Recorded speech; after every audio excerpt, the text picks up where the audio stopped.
Welcome, everybody, to the Mind, Body, and Soul television show coming to you live from our Denver, Colorado Internet TV studios. I am your host, Coach Steve Toth, and also the founder of Conscious Evolution Media. We are streaming right now on YouTube Live, as well as consciousevolutionmedia.com, and also on Google Hangouts. We have a very interesting show for everybody this afternoon.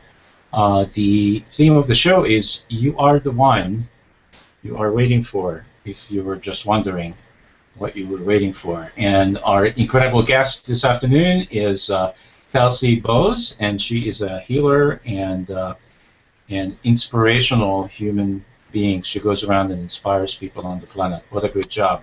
Welcome to the show, Telsie.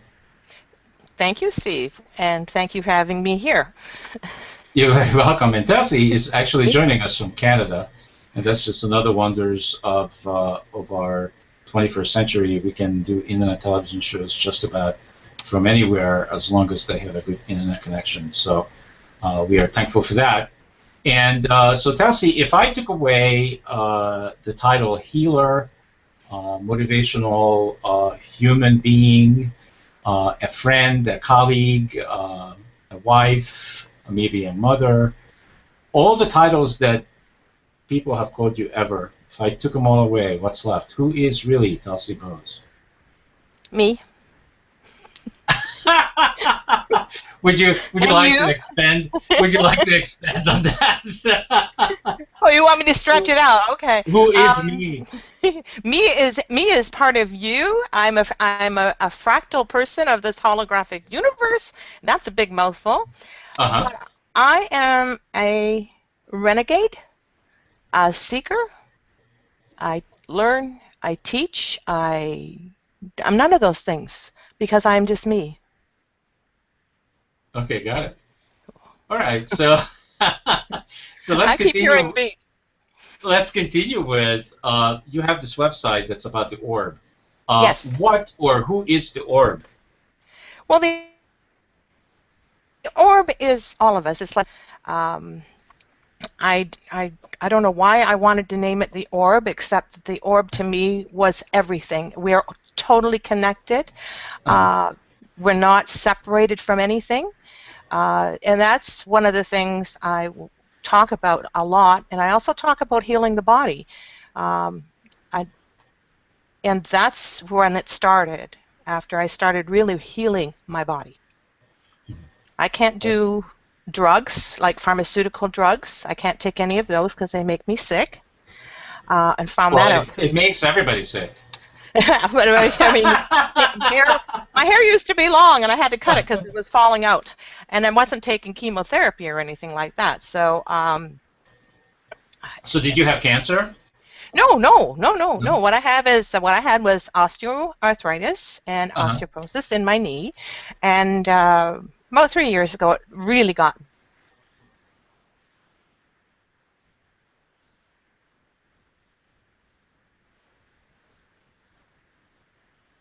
Okay, well, you froze on me there for a moment. So, Telsie, I don't know if you can hear me, but your video froze, and so did the audio. We have a little delay between the live show and what's actually going on. Bad for 8 straight down, and it was going on. I said, let's get with it. Let's heal it. Okay, awesome. Yeah. All right. So fear comes in. You know, Western medicine brings in fear. So the fear comes in, and then you have to buck up. That darn fear. So how do you actually motivate people, or is that a good word, really? Do you motivate people, or you actually inspire people, don't you? I think I I hopefully inspire them to find out what works for them. Okay. And how do you do that? I look at the world as this. I do it. I do it by just talking to them about finding out who they are and what is their strength in their link, in their communication, and their beliefs. They have to find all these links and put them in place so that they can become whole.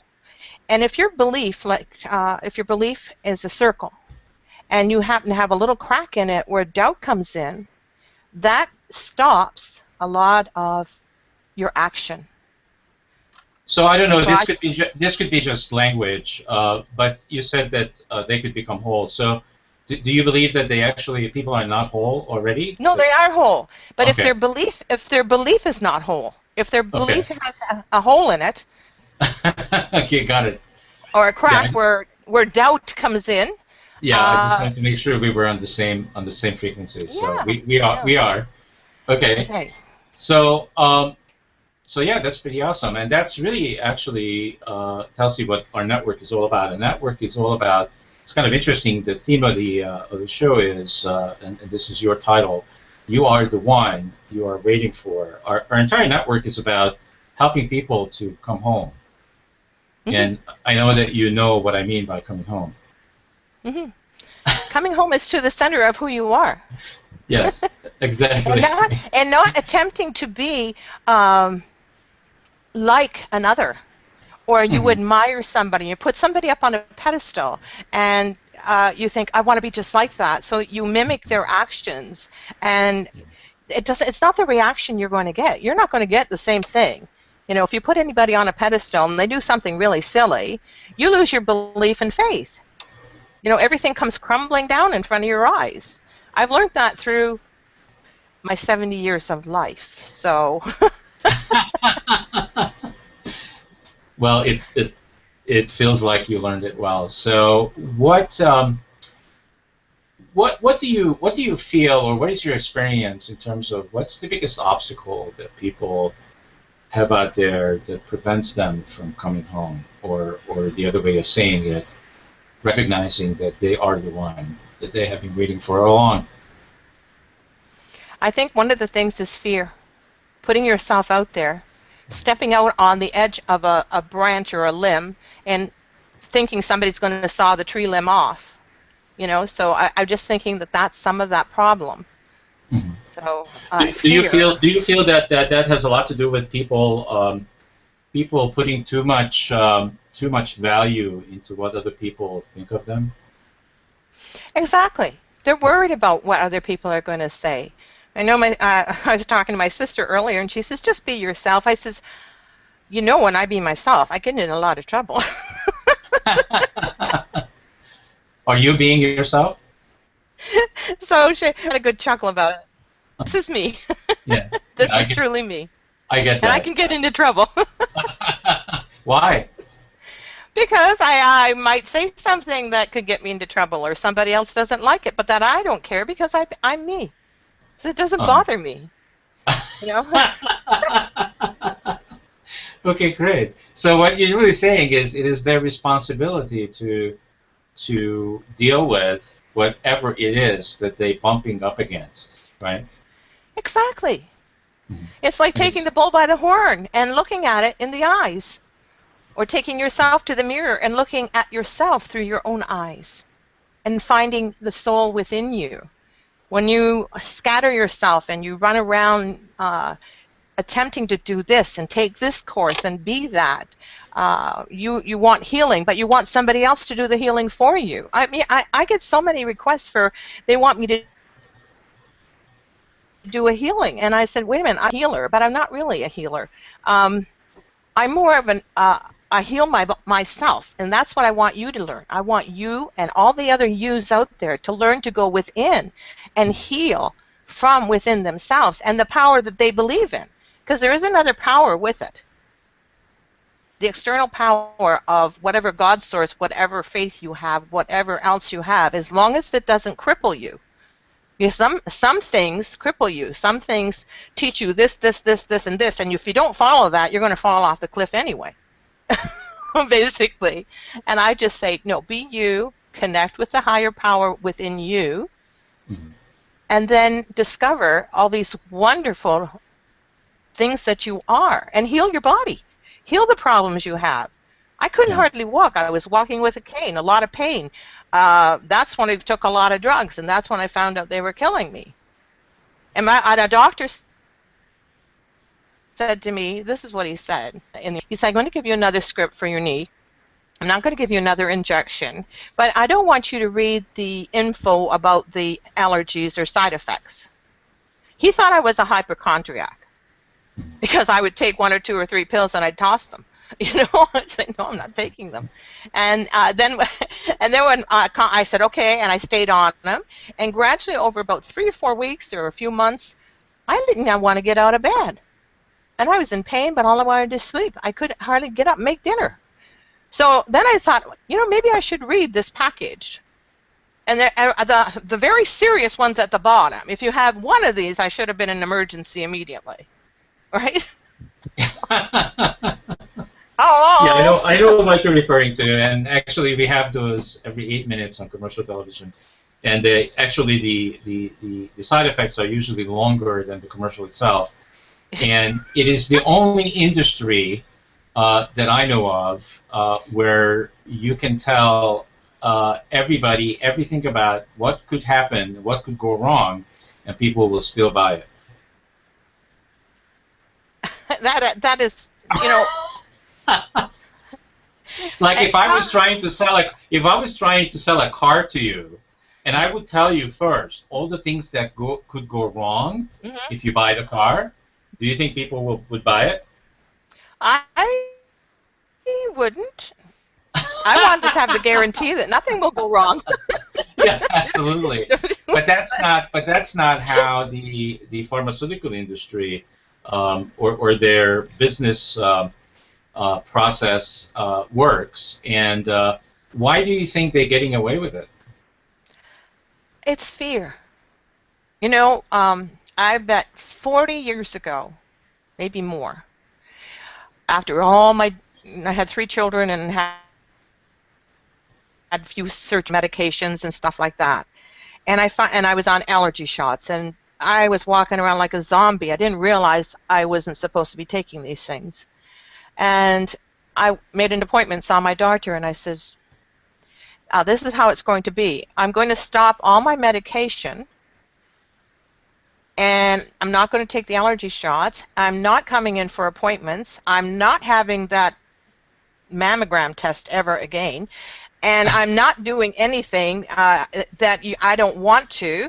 And if I think something's wrong, I'll make an appointment. I'll tell you what is wrong. You'll run some tests. You'll tell me what is wrong. Then I'll tell you what I'm going to do about it. Because it won't be taking pills. Right, well, so he retired. This is fantastic, because what you just described, Telsie, is what a human being sounds like, looks like, and feels like when he or she, in this case you, take control of your own destiny and take control of your own health, and you don't believe what everybody else is saying out there and all the propaganda, and all the doctors writing all these prescriptions all day long every 9 minutes. You actually put yourself back in control of your own health, well-being, your health and well-being. So congratulations. Thank you. You just reminded me of a quick little note where we were searching for a doctor when we moved here to Nova Scotia. Because there was a shortage and you just don't get one. So we live about an hour and a half to Halifax, so that's a long drive. But there was a doctor there willing to take us. So we went in, quick thing, we went in for an interview, and I told him, I said, I can't take pharmaceutical drugs. And he said, what do you expect me to do for you? Somewhere else? Can you use your imagination? Well, there's just no fit, because everybody that goes there gets a prescription every 9 minutes. Exactly. So he says, well, what do you want me to do for you? I says, I think if you're intelligent and you've got the resources, you can find other ways, and a little research and blah blah blah. We might come up with something. Well, may I suggest something? What I would have recommended to him, and he probably wouldn't have liked it. What I would prefer that you do, doctor, is that you sit down with me and spend as much time as it takes for you to really hone in and try to figure out the core reason I'm having the symptoms that I'm having, or I'm having the illness that I'm having. And please do not treat the symptom. I'm not interested in you treating my symptom. I'm interested in for you to figure out the deeper reason why I'm here. Mm-hmm. Exactly. Do you think he would have liked that? Probably not. No. Probably not. He probably would have showed me to the door. Yeah, he would have said, so I don't have 2 hours to spend on trying to figure out what's wrong with you. So it's either you want a prescription, or I'll have to refer you somewhere else. Right. We'll send you down the road. Yeah, yeah. And so desperate to find a doctor. The next one that we went to interview him, and he was so arrogant and everything else. I thought, and he took us. And that was on a Friday. And he ruined my husband's birthday. So I phoned on Monday, and I says, this is me, and my husband and I will not be with your doctor. Do you feel he's too arrogant, and it's impossible. Telsie, do you feel that the healthcare industry, or specifically the doctors, that we have giving away our power to them as the public? I think a lot of people are. And I hope that I can inspire a few people to take a little bit more action against the doctor and work with the doctor. And if the doctor is not going to work with him, then put your foot down. Find another way. Do you realize we had another specialist see me about 6-7 months after. They said I need a knee replacement. And she says, well, you don't need knee replacement. And I looked at the x-ray, and my husband looked at the new x-ray. There was a cartilage right across the bottom. That's what I did. I did it 5, 6, 10, 20 times a day. Visualization, grow the cartilage. You can heal your bone when you break it, your arm or any bone. You can heal it, right? It heals, it mends, it grows. Yeah, our system is designed that way. It can heal itself. In my mind. Can I not grow? I put the cartilage back in. Yeah, fascinating stuff. So, and I'm not trying to suggest that, and I think you're not either, that there is no place for medicine and medication and the doctors in our world, because there is. There is. We got very good at it, actually. Medical technology has gotten very good, and there are certain emergencies you can't, using positive thought and power and frequency or whatever. It's not going to cut it right then. It's not going to cut it, because you have a life and death situation. So. Exactly. And that's it. And that's why we've made the pact with my husband and myself. If I'm comatose on the floor, that's when you call the ambulance. If I'm out of here, or if I would have to put me back together again, fine. But easy on the drugs or whatever else they plan on doing. So most importantly is stop having fear. Do your own research. Do you realize how much research you can do about what your ailments are and suggestions of other things that you can do for it? It's amazing. Yeah, tons. It is absolutely amazing. So this is really interesting, Telsie, because the entire commercial television system, or quote unquote all the networks, are based on fear. Mm-hmm. And in a way, I feel that, and I don't know, you can tell me how you feel about it, but I feel that the public is being pretty much brainwashed with the programming that they have to keep the fear of people alive. How do you feel about that?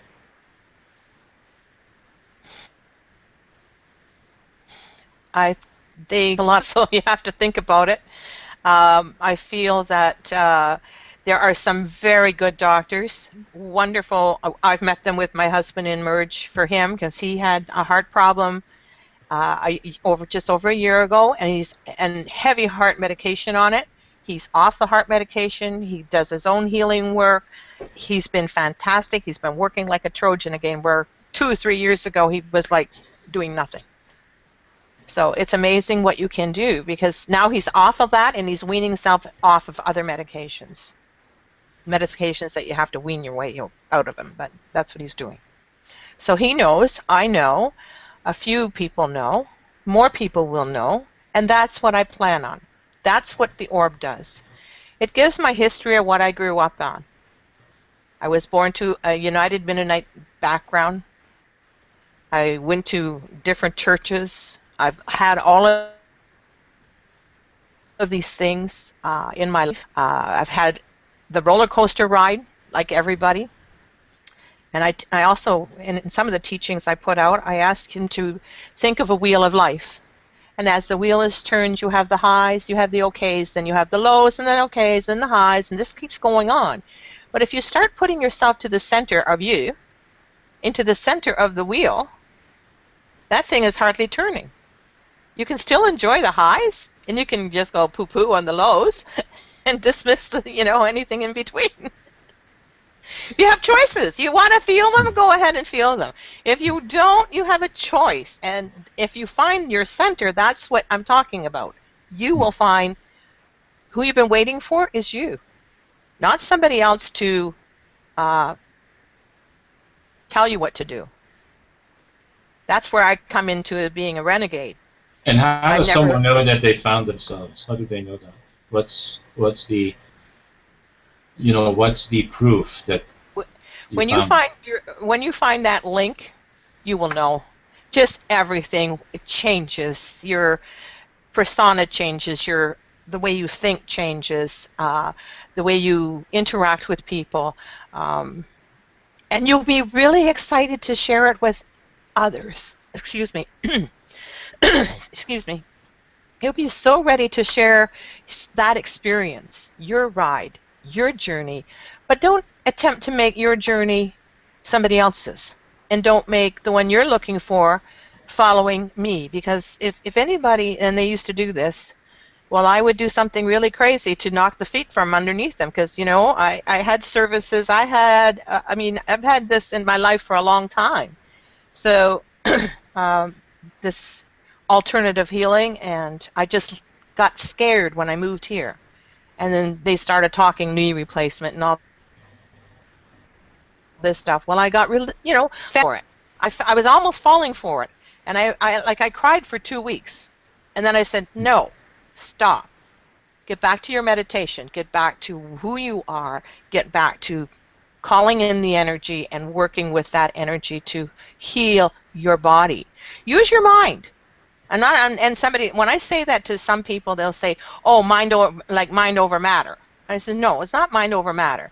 This is use your mind to bring that energy into you, bring it in, direct it, visualize the health, visualize yourself being whole, visualize the cartilage growing, visualize if you have cancer perhaps and going through this, if you haven't even started chemo or if you're doing chemo, visualize it being demolished, ended. There's lots of books out about people that have done that. And I've read some of the little bit of things about people and visualized like a little, when the what is it, Mac? Oh, it's that guy that used to run around in that game.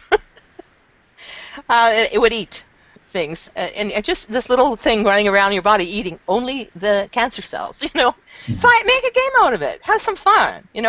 And every day, that's the other thing. When you're going through a problem of healing or just a loss, a bereavement, whatever, find somehow to laugh each day. Find something that makes you feel good. Listen to good music. Listen to a joke. Read a joke. Do something that will make you have a good I call it, here's my belly jog for the day. So, anyhow, that's another part. Those are good. Any more? Those are good. Those are good recommendations. Well, I'm curious as to the biggest challenge that I think you and I have in this world today is with any of this is that we can only get to people that are ready and people that are open. The majority of humanity, unfortunately, is running on autopilot, and they're not open. So they're not going to hear this message, which I learned for myself that has to be okay, because we can't we can't beat him up to hear it. They have to be ready to hear it. They have to be ready to hear, and that's why I advertise the orb as much as I can. I email out when I ever put a new title in there, a new subject matter or something. I email a bunch of people and say there's something new at the orb you might be interested in. I just feed them. I keep feeding them, and some people, I get some very good replies back, and that's what makes my day go around when I have a compliment come in and says something helped or what was insightful for them, and that's why I do it. There's no fee. I don't take any money. I have always had a problem with charging, and I know people have to charge to live. We're retired, but we still have our debts. We still have a mortgage, but we're managing. But I can't. Everybody says, "Why don't you charge?" I says, "I don't charge. No, thank you." Well, that's an interesting conversation because here's the thing.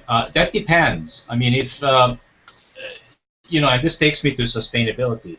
So, for example, things like our network. I used to give it away like 7 years ago. And I can't do it anymore because it costs a lot of money to run these programs, and all the technology that we use, and all the time, and all the investment we have into our website, and the list just goes on and on and on. It's not sustainable unless I was independently wealthy, and this is. I agree. This is a philanthropist kind of an idea that I would be doing, but that's not so for me. I am not independently wealthy, and I would love to do this for the public at no cost, but it's just not possible. It has to be sustainable, and all the people, coaches and all the people in the industry, they need to be able to make money. And I want to make sure that I just interject that money is not a bad thing. Money is just energy, and it is just given. For example, if unless the services and the things that you do for somebody is really truly from your heart, and it is philanthropic in nature, then it's fine, and you're not expecting anything back. But if it isn't, if it doesn't pass that test, then a lot of people have tried to do, which to me is like, communicate a lot of confusion, a lot of control, a lot of it's like if people were giving away seminars. This is still going on. People giving all kinds of things away for free, but then there's always at the end of whatever it is that's free, there is an upsell coming, and everybody knows it, and you can't BS people about it anymore. So why not just be straight and say, there is really nothing. I mean, what's free in our society? The only thing that I can qualify as free is the air. I used to be able to qualify water, but that's not free anymore. So the only thing I can qualify as something free is air. Yes. Now you brought up another subject, air. How do you think you could feel if you can't find any commonality between you, me, or somebody else, and you're having a problem with them? If you just look and find out you've got air, you breathe the same air, and think kindly about that person. Yeah, I breathe you out, and I breathe you, and I breathe you in. We all breathing each other in, and we all breathing each other out. Absolutely. But we were talking about money because a lot of people have all these stories and beliefs about money, that money is a bad thing. It's only a bad thing if you use it for bad things, and that's a choice. It's not a bad thing, and I know a lot of people who do energy work, and they have fees, and they do all that.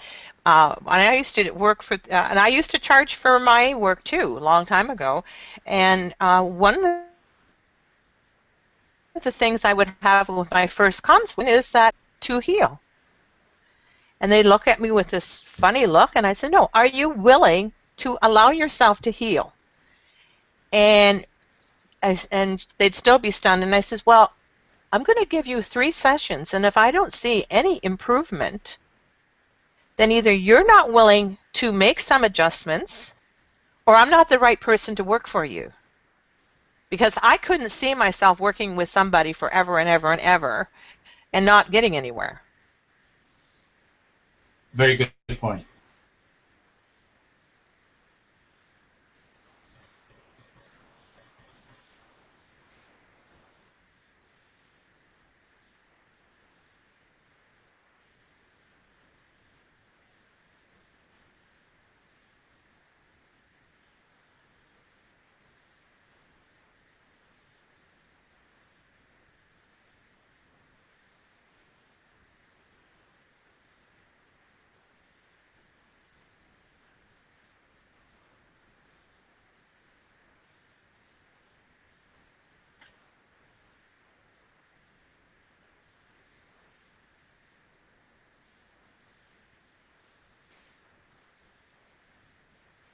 So I lost your audio.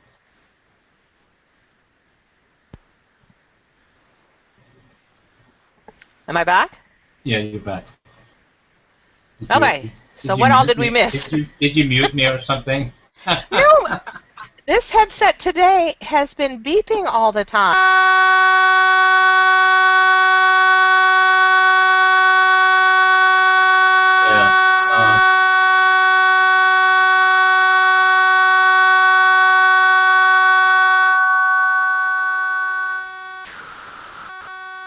Yeah, it's a wireless headset. I don't recommend that you use a wireless headset for that reason.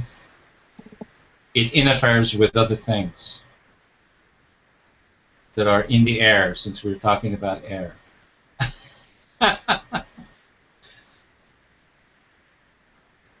Your wireless headset and microphone is sharing the air with things like microwaves, and they're colliding. And they also collide with wireless phones and wireless networks.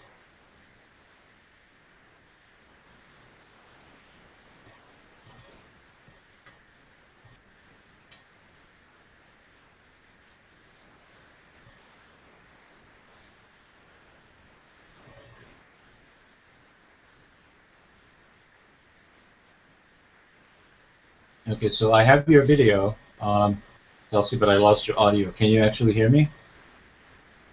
I would just recommend that you plug in a standard headset, a wired headset.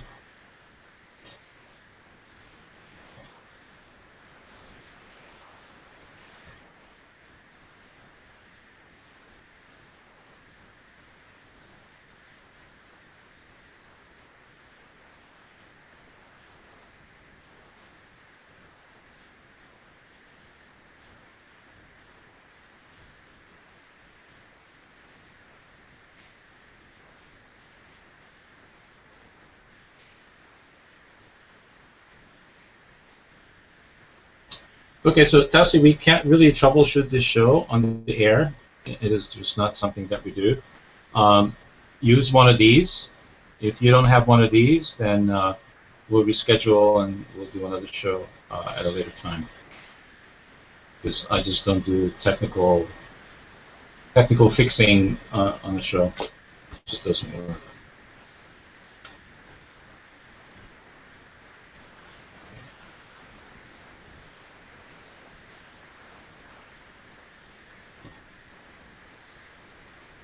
Just a simple wired headset with one of those standard. Oh, look at how nice! Standard plugs does the job. Simple.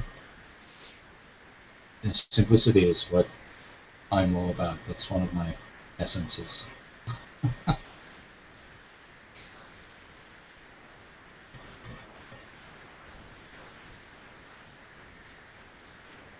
Okay, so if I see you plugged it in, so you need to go back up on the top and change the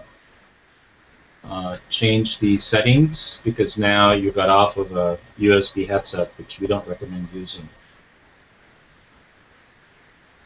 and go back to standard That's it.